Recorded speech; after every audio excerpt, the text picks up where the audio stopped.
मथुरा जनपद के थाना कोतवाली के ग्राम लालपुर में मेड़ की जमीन को लेकर हो गया दो पक्षों में विवाद, जिसको लेकर विवाद इतना बढ़ गया कि झगड़े में पदम सिंह उम्र करीब 42 वर्ष की भतीजे ने गोली मारकर हत्या कर दी। कई वर्ष से मेड़ को लेकर इनमें आपस में विवाद चल रहा था और कई राउंड फायर हुए। घटना को अंजाम देकर पुलिस के पहुंचने से पहले ही आरोपी मौके से फरार हो गया।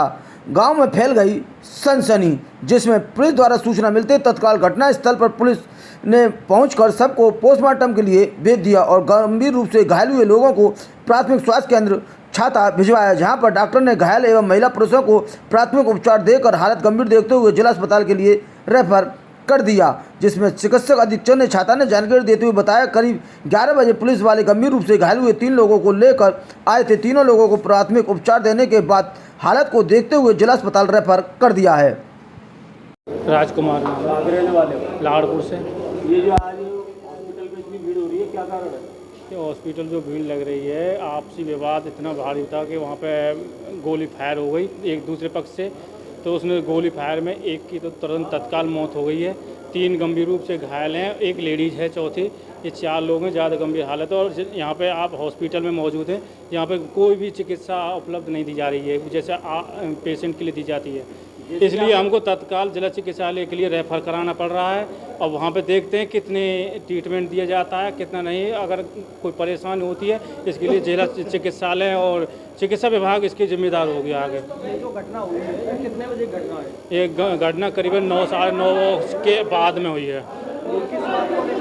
ये आपसी विवाद को ज़मीनी मामले में चल रहा था, पहले से भी चल रहा था, पहले भी हुई थी एक बार, लेकिन अब जो हुई है कि खेतों पे कोई भी इनके कोई वाद विवाद नहीं था। इनका पहुंचते ही तुरंत उन्होंने दूसरी पार्टी ने फायर छोड़ दिया है इनके ऊपर। हाँ, गोली हुई है, दो गोली लगी हैं जो तत्काल मौत हो गई है। पदम सिंह नाम के हैं, उनका तुरंत मौत हो गई है। उनकी करीब 42 साल की उम्र है। और घायल जो हुए उनके क्या नाम है? उनके नाम है सबसे बड़े महेंद्र सिंह है, कल्लू राजाराम और तुलाराम और सब ये कमलेश है। ये 4 लोग हैं। ये घटना को किसने अंजाम दिया? क्या नाम है उसका? उनमें मान सिंह के पुत्र हैं सभी है, और सभी के नाम दो नाम हैं। क्या क्या नाम बताऊंगा कि ये कह नहीं सकता हूँ अभी। गांव के रहने वाले? गांव के रहने वाले, परिवार के ही हैं। तो सुनने में आ रहा है वहाँ पर एम्बुलेंस की कुछ लापरवाही देखने को मिली है। एम्बुलेंस की 2 घंटे से तो एम्बुलेंस की हम यहाँ हॉस्पिटल पे इंतजार कर रहे हैं कि हॉस्पिटल पे उपलब्ध नहीं हो सकी है। बार 108 112 है और अलग से प्राइवेट नंबर भी वहाँ के लखनऊ तक के भी दिए गए हैं जिन पे कॉल किए, लेकिन अभी तक कोई सुविधा उपलब्ध नहीं हो पा रही है। अब भी जो पेशेंट है उनकी ज़्यादा हालत गंभीर थी, लेकिन उनके लिए कोई पेशेंट के लिए कोई सुविधा ऐसी नहीं दी गई जो तत्काल दी जाए। इसलिए हमको जिला चिकित्सालय ले जाना पड़ रहा है। हाँ, पुलिस मौके पर पहुँची है। 112 पे कॉल करने पर पुलिस ने मदद की है और यहाँ पे भी आए हैं और भी आगे देखते हैं। वो आगे जिला चिकित्सालय के लिए रेफर कर दिया गया है। अब आगे हम पेशेंट को उनके साथ में जाना है। मौके पे अगर पुलिस और ये एम्बुलेंस पहुंच जाती तो बच सकते थे क्या? हम खूब बच सकते थे। अगर एम्बुलेंस आती तो जिला चिकित्सालय के लिए हम पहुँचते, यहाँ पे आते ही नहीं। जिला चिकित्सालय में पहुँचते तो वहाँ पर कोई सेवा भी उपलब्ध होती तो उसमें हो सकता था वो जिसके गोली लगी है हो सकता था उसको कुछ टाइम भी लगता, तो हो सकता कोई स्टेटमेंट भी पुलिस के लिए दे जाते, लेकिन पुलिस के लिए कोई स्टेटमेंट भी देख नहीं गया हो। डॉक्टर साहब बताएं, आज ये जो कि यहाँ पे ये घटना हुई है, क्या कहेंगे उसके बारे में?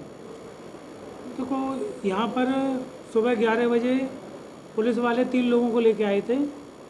कांस्टेबल था करण सिंह, वो इनको लेके आया था इनके परिवार के लोगों के साथ।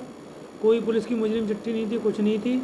उन तीनों को हमने तुरंत की तुरंत फर्स्ट एड दे के और उनके टाँके वगैरह लगा के सारी चीज़ें करके इंजेक्शन वगैरह लगा के जिला अस्पताल के लिए रेफ़र कर दिया है। और उसके बाद जो चौथा आदमी था इनका वो 11:45 पर लाया गया है, उसको भी फर्स्ट एड दे के और जिला अस्पताल के लिए रेफ़र कर दिया गया है। तीसरी जो इनकी महिला थी उस महिला को हमारी डॉक्टर नीतू मिरानी है, उन्होंने उनका मेडिकल करके और उसको भी जिला अस्पताल के लिए रेफ़र किया है। जैसे कि आपके यहाँ पे देखने को मिल रहा है, ये आरोप लगा रहे हैं कि एम्बुलेंस की सुविधा नहीं हो पाती है, क्या कहेंगे उसके बारे में? हाँ, जब ये आए थे तभी की तभी तुरंत की तुरंत 108 पे कॉल कर दी गई थी। 108 ने जो भी इनको एम्बुलेंस असाइन करी है वो आई है। अब अगर मान के चलो एम्बुलेंस कहीं यहाँ की एम्बुलेंस बिजी है, कहीं दूसरी जगह से आती है, तो उसमें जो भी थोड़ा बहुत समय लगता है वो लगता है। उसकी ऑनलाइन ट्रैकिंग लखनऊ के द्वारा करी जाती है और उसमें हमारे अस्पताल का कोई वो नहीं है। आपको जो एम्बुलेंस दी जाती है वो लखनऊ से सीधी दी जाती है। ये सुनने में आया है यहाँ पर गोलियाँ चली और गोलियाँ लगी हैं, आपके यहाँ पे कोई गोली लगा पेशेंट आया है? मेरे यहाँ पे कोई भी गोली लगा पेशेंट नहीं आया है, ना ही मेरे कोई संज्ञान में अधिकारी ग्रुप पे है। हॉस्पिटल पे जो आए हैं उनकी हालत कैसी है डॉक्टर साहब? हाँ, अस्पताल में जो आए हैं उनके 2 के सर में चोट थी और जो अभी तीसरा अभी लेके आए हैं उसके भी सर में चोट है। उसकी ये पट्टी वगैरह सब बाहर से पहले ही करा के लाए हैं, कहीं और से इलाज दिला के लेके आए हैं। आपसे ज़्यादा